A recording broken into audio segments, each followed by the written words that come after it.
Mesdames, messieurs, bonsoir, bienvenue dans ce grand moment d'information, d'analyse et de journalisme d'investigation. Ou du moins, dans un résumé un peu bordélique de l'actualité, parce que soyons honnêtes, en 2025, suivre l'info, c'est comme essayer de lire un livre dans une machine à laver en mode essorage. Commençons par la politique, un monde fascinant où chaque jour, des gens en costume nous rappellent que le théâtre est un art sous-estimé. Cette semaine encore, on a eu droit à des débats passionnants, ou plutôt des bagarres de cours de récré avec des mots plus compliqués. Dernière nouvelle en date, un ministre a accidentellement envoyé un mémo confidentiel sur WhatsApp.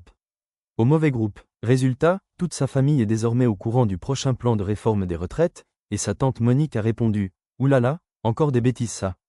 Côté international, la tension monte entre plusieurs pays, et comme toujours, les grandes puissances jouent à « qui a la plus grosse ». Armée, on ne sait pas trop si ça va se finir en guerre, en sommet diplomatique ou en concours de bras de fer, mais en attendant, nous on continue à observer ça avec un mélange d'inquiétude et de pop-corn. Dans le monde de la culture, grande nouvelle, Kanye West a encore pété un plomb. Cette fois, il a décidé de faire du twerk en direct sur Instagram pour annoncer son prochain album. Un projet qu'il a décrit comme une symphonie révolutionnaire de silence et de bruit blanc. Traduction, il va mettre un ventilo devant un micro et vendre ça 200 €.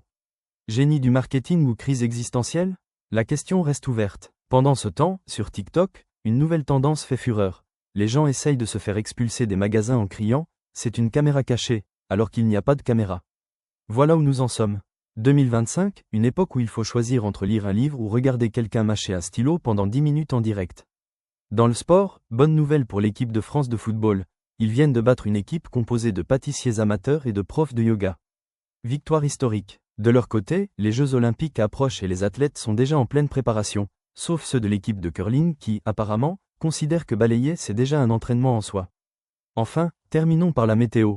Il fait trop chaud pour la saison, il pleut quand on ne s'y attend pas, et les météorologues continuent de nous dire que c'est exceptionnel. Comme chaque année, on commence à se demander si l'exceptionnel n'est pas devenu la norme. Mais bon, au pire, on fera comme tout le monde, on sortira avec un manteau, un short et un parapluie, en espérant que ça passe. Voilà, c'était l'actualité du jour. Merci à vous, et surtout, n'oubliez pas, dans ce monde en folie, mieux vaut en rire.